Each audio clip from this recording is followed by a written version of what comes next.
Hello YouTube viewers, welcome to my channel Science to Technology. In today's show, Computer Wednesday, we're going to talk about Raspberry Pi 5. So let's dive deep into it. Now this Raspberry Pi is basically fifth version of Pi for 2024. Yes, it's launched this year, but most likely you're gonna get it by late November or December, so 2024. And this is the fifth iteration, and yes, this puppy was launched in 2012. So surprisingly successful and long lasting. And November mid is delivery. Yes, they are saying October, but yeah, good luck with that.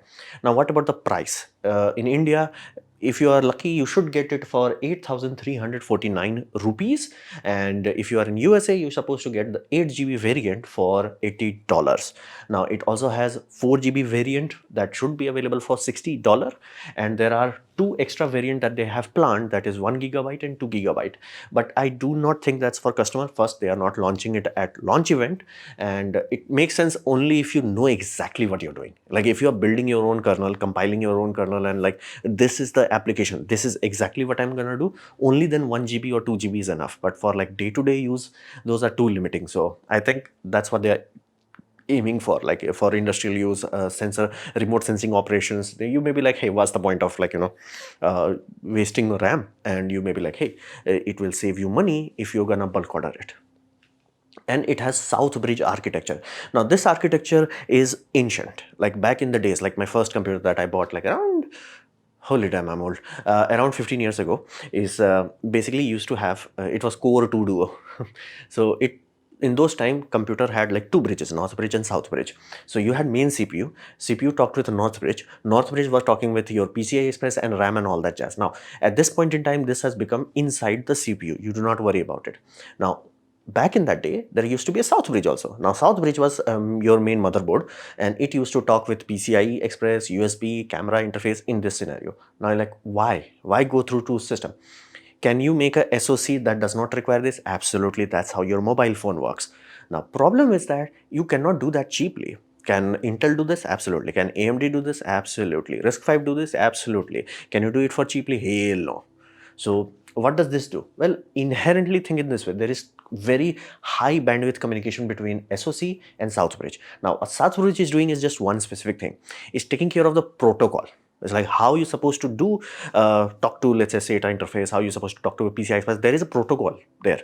This puppy is only mastering in that. I'm going to talk the protocol. Now, what about the data? That's where its main job is. Like it takes care of the protocol overhead.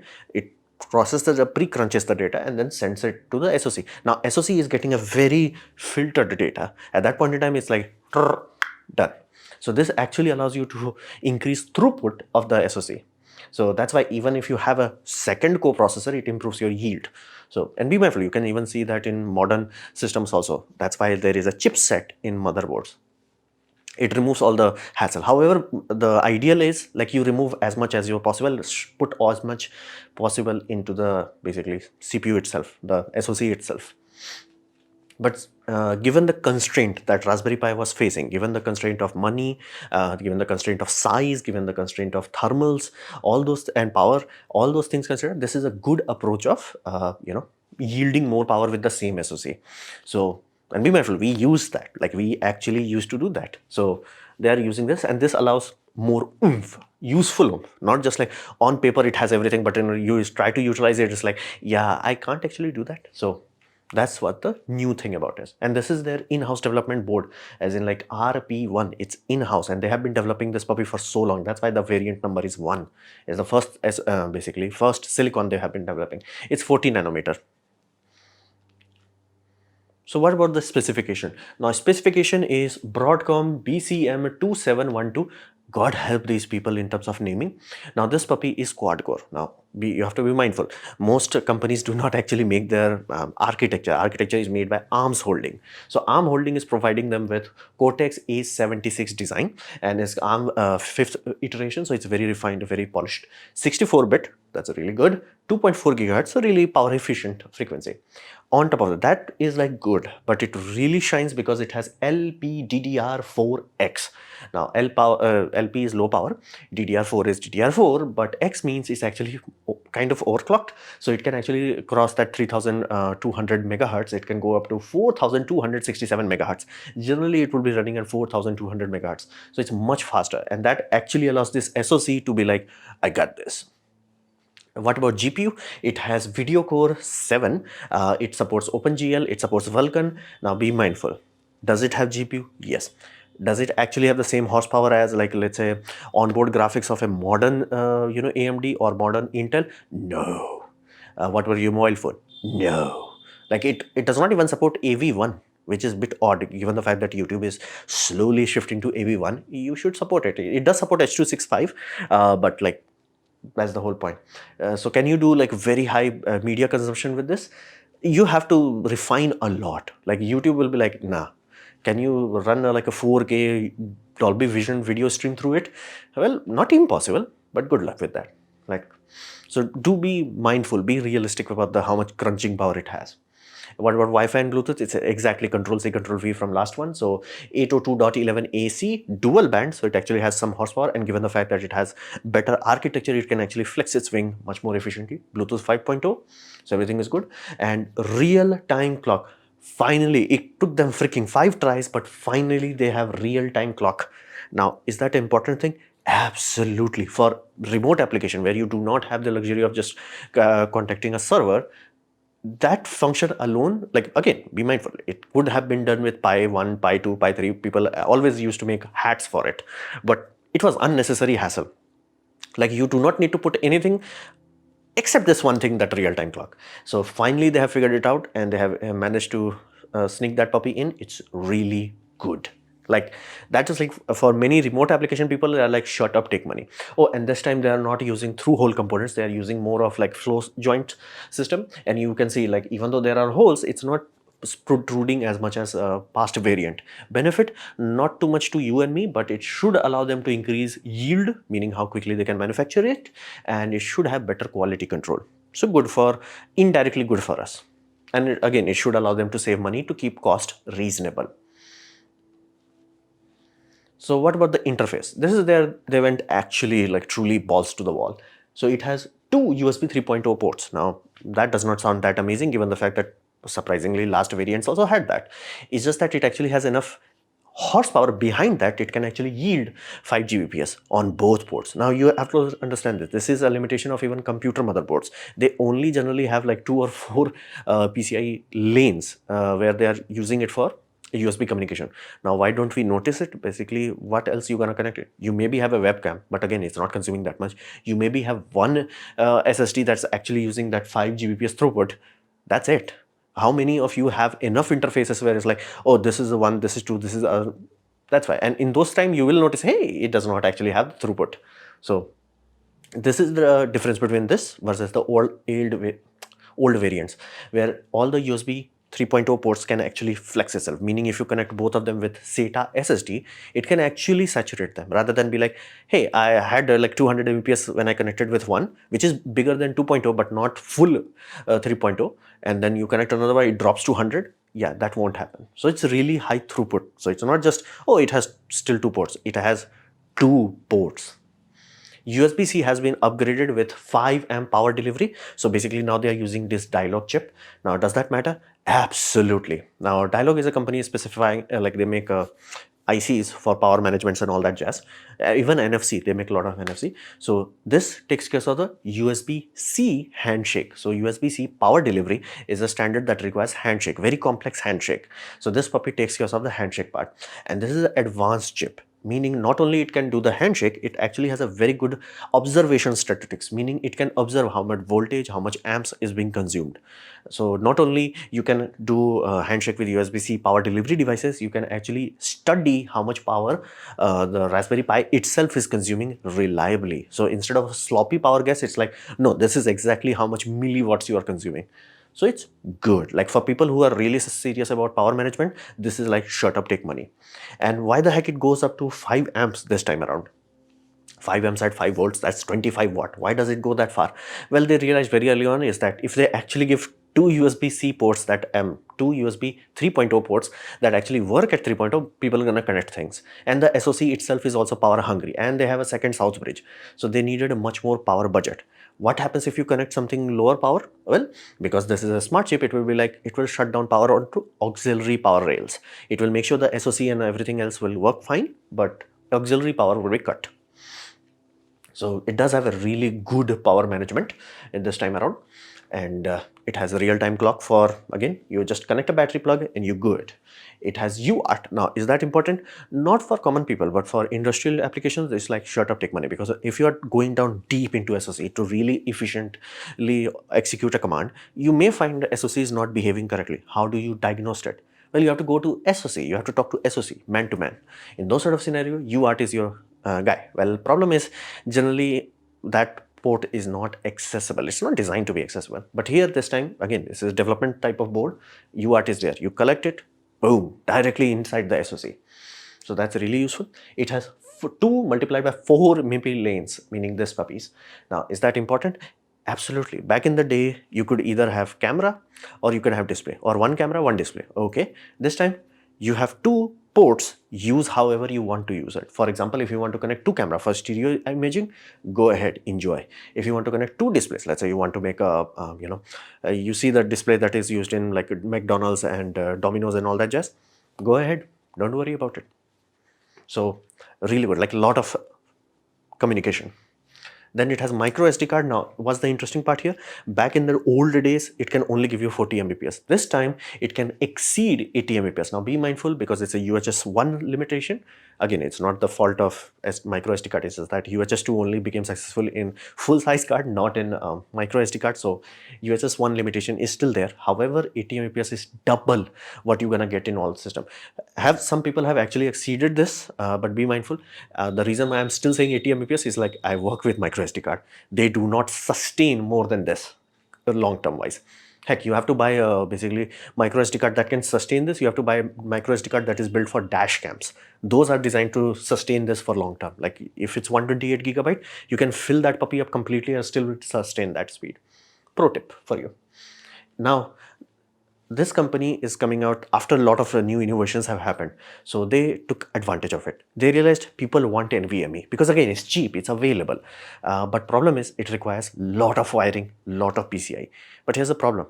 Most SoC that you see, single board computers, SoC that is running single board computer, do not actually have enough surface area, as in like the board is not big enough where they can truly implement this. It's not a laptop. So they always suffer like the board is sticking out or you have to use a ribbon cable to properly utilize it. They're like, what if we give you an option? Most of the people would be happy with 80 Mbps. Like that's good speed. That's like shut up, take money, good speed. So what if I give you PCIe? If you need NVMe, you use this PCI 1.0, PCI 2.0 lane that is available to you. That gives you 500 Mbps. That is really good speed. And you connect it however you want to. And if you do not want to use it for NVMe, you can use it for anything else. You want to use a RAID card, use it. You want to use a GPU, use it. You want to have a crypto cruncher, use it. Whatever you want to do, it's a PCI lane that is exposed to you. People are like, shut up, take money. So it's a very clever use of it. People want it, but they're like, do you really want it or you are just like desiring it? So they're like, hey, we give you an option. You want to use it, go YOLO on it. If you do not want to use it, don't worry about it.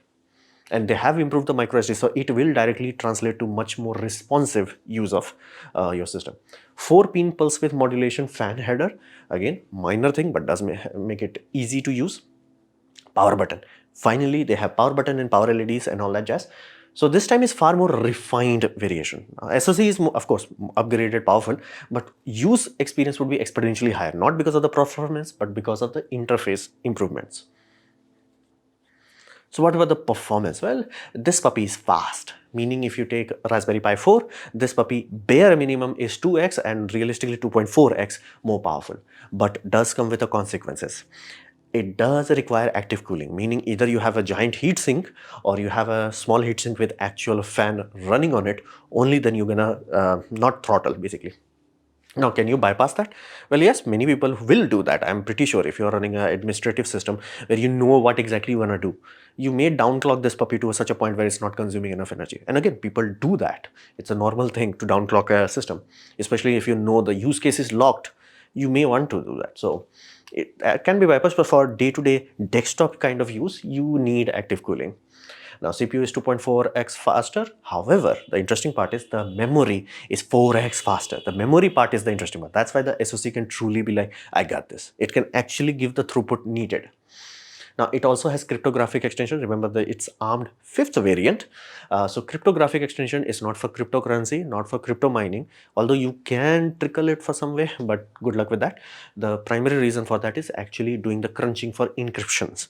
Now your computer requires a lot of encryption. Having a dedicated extension for it, like silicon for it, it allows them to do it more efficiently while utilizing much higher quality of encryption, which means it's a bit more difficult to break into it, a bit more difficult, not robust or not impossible, just a bit more difficult. So for people who need this, they're like, shut up, take money. For majority of people, you won't notice it. 16 nanometer node was used. Now you may be like, hey, we are reaching a point of 6 nanometer. Why is 16? Cost. Can they use 6 nanometer? Absolutely. Heck, they can go up to 3 nanometer. But would you pay for it? That's the whole point. Would you pay for it? So they chose 16 nanometer. And 16 nanometer is not that bad. Like realistically speaking, like till few years ago, 16 nanometer, like, whoa, 16. Now we're like, heck, our Raspberry Pi has 16 nanometer. So it's a very efficient architecture compared to the past one. And it's more than adequate. Let's just put it that way. Now, case has better airflow. Thankfully, somebody actually designed the case. The old case design was just basically, we have a hole for fan. This time it's like, we have a hole for fan to put air in, and we have exhaust hole. So you can actually put it in the older variant. It was just like force your air and it will leak out through all the holes. It's like, that was just dumb design. This time, like somebody sat down, it's like, okay, I get it. The design was dumb. Let me design it properly. So good design. So performance and this PCI one. So wait for like few months and you will be seeing many things with this puppy. Very clever use of lanes. So what about market? Now market gives me a very odd vibe here. It's like, why the heck they did not jump to RISC-V? Now there was rumors in the Raspberry Pi 4 era is that they actually wanted to, but they did not. Again, whatever the business reason may be, but this time they should have. Now why is that? Well, ideally every company wants to reach a point where they are developing their own SoC. Heck, Raspberry Pi has their own, IC physically developed. The RP1 is their own in-house system. Now, can they have ever gone to a point where they can develop their own whole SoC? Hell no. Instruction set architecture is not something that few companies can build. It requires many more horsepower, like large amount of people, like ludicrously large amount of people have to work on that. Now, RISC-V is an open source, meaning you can legally take it, use it, and you can enjoy the intellectual property of so many people. Be mindful, it's supported by every Tom, Dick, and Harry company. So not jumping into RISC-V is a bit odd. Because again, that gives them long-term stability where it's like, okay, now we have this architecture. Of course, the first one will always be garbage. So you want that garbage to be out as quickly as possible. So RISC-V, they should have jumped into that. In long terms, it would have made them far more appealing and far more long-term stable rather than worrying about like if ARM Holdings is like, hey, price goes up. And then Qualcomm and Broadcom, they will be like, customer price goes up. And then this company will like, what the hell, man? So that's why RISC-V would have been a long-term choice. Let that be very clear. It would be brutally bad when the first one would be launched, but long-term wise, you have to go through this. And market is now rich with options. This is a very interesting part. Back in the days when Raspberry Pi actually took over, lot of company flooded the market. Lot of things. Orange Pi, this Pi, that Pi. Heck, even Asus had that. But most of them failed. And right now there are surviving companies. Those actually have a community where it's actually viable options. So as a customer, we have truly good options. We no longer are just like Raspberry Pi or just develop the kernel yourself. It's like Raspberry Pi, not as good as Raspberry Pi, but we have these options and it is actually good. And sometimes company knows that they are not as efficient as Raspberry Pi, so they give you like, kick-ass performance. This is 8 nanometer. So that's how other company uses that. So you have a lot of option now. So we have a choice. Now, what is the unique selling point of basically Raspberry Pi? Community. Community is his biggest strength, meaning Pi Foundation, they will put some engineers on it and I can guarantee you community will be like, we got this, fam. They will like sort all the problems out. So community is its biggest strength. Another strength is price attractiveness, meaning can you buy this puppy? Absolutely. Can you buy this puppy? Absolutely. But they are expensive, meaning they're gonna hurt your wallet. The aim of this puppy, be mindful, this started at $35. That's how it started. So given the fact that they are still below $100, which is mind-boggling, because be mindful, from compare the dollar value of a dollar from 2012 to now, you'll be like, damn. So they're really good. Like the fact that you can buy a quality adapter, a case, and have a working system for $100. Like that's good. That's like for many people, it's like, hey, this is awesome, but it's $200. It's like, what's the point? So price attractiveness is still there. These are the two advantages. And again, for many college people, they may not look Raspberry Pi as favorably as they used to, because RISC-V architectures are available. And RISC-V, again, go into RISC-V site and see how many companies are supporting it. You'll be like, dude, if I want to have a future job, you really want to look into RISC-V architecture. And meanwhile, there are products right now that are using RISC-V architecture as a second, like almost like a Southbridge, like Western Digital that SSDs. Many of them are using RISC-V ISA as a memory controller today. So, and again, Samsung also is also investing into it. Every company that, Google is also investing into it. Amazon is investing into it. Basically, people with very deep pocket. So you really want to get into it. So Star 5 releasing Vision 5 2, for many people, even though it is more expensive, it will be like, hey, it gives me a better tool set where I can dive deep into it, understand what ISA is and how the heck it works. So it's overall a very good situation where you have options, like you have normal ARM with high horsepower, you have RISC-V with intelligence, and you have this puppy, which is also very good. However, the biggest weakness of basically Raspberry Pi is availability. Now, like, is that bad? Well, actually, that's the primary reason why these things are actually becoming successful, is if shortage becomes constant enough. Basically, you go and you click, I want to buy, and it's like, okay, I'm out of stock. And it's out of stock for months, you will buy something else. You will buy something else. And that's the exact reason why Intel released Arc at the peak of shortage. They wanted like perfectly timed it. Why? If you're desperate, you're gonna buy anything else. And that's how these companies are actually growing, because again, most of the time Raspberry Pi is out of stock, and that's bad for this company because they may not even know it, but they will slowly start to lose customers. They're like, okay, first they lost 50 customers, then they lost 500 customers, then they lost 50,000 customers.